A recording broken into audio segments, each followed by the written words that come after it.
ஹீமோகுளோபினை increase பண்றதுக்கு ஏதாவது tips இருக்கா? கொஞ்சமா நம்ம வந்து இந்த கருவேப்பிலை பொடி இருக்கு இல்லைங்களா, ஓகே. தேனோடு கலந்து அதை ரெகுலரா நம்ம சாப்பிட சாப்பிட ஹீமோகுளோபின் லெவல் இன்க்ரீஸ் ஆகும்.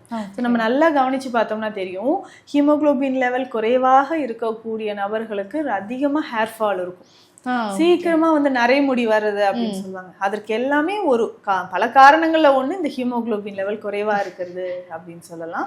அதே மாதிரி பெண்களுக்கு ஈஸியா இந்த இன்ஃபெர்டிலிட்டி இஷ்யூஸ் இருக்கு இல்லையா, ஸோ குழந்தையின்மைன்ற பிரச்சனைக்கும் காரணமாக இருப்பது இதுவும் ஒன்று அப்படின்னு சொல்லலாம். இப்போ உணவு முறையில நிறைய காய்கறிகள் சாப்பிட்றது ரொம்ப முக்கியம். ஸோ நம்ம நாட்டு காய்கறிகள் சொல்றோம் இல்லைங்களா, முருங்கைக்காய் ரொம்ப முக்கியம், வெண்டைக்காய் ரொம்ப முக்கியம். நம்ம வந்து கொத்தவரங்காய், அவ்வளவு சத்துக்கள் கொத்தவரங்காயில இருக்கு. ஸோ டெய்லியுமே வந்து கொத்தவரங்காய் வந்து ஒரு 5-6 கொத்தவரங்காய் நல்லா ஜூஸ் போட்டு காலையில வெறும் வயிற்றுல குடிச்சிட்டு வந்தாலே ஹீமோகுளோபின் லெவல் இன்க்ரீஸ் ஆயிடும். ஸோ இதெல்லாம் நம்ம ஃபாலோ பண்ணவே மாட்டோம். இந்த காயெல்லாம் எதுக்கு அப்படின்ற மாதிரி யோசிப்பாங்க எல்லாரும். ரொம்ப ஈஸியா ஹீமோகுளோபின் நமக்கு இன்க்ரீஸ் ஆகணும்னா இது ஒரு பெஸ்ட் ஒரு சொல்யூஷன் சொல்லலாம். கண்டிப்பா மேம்.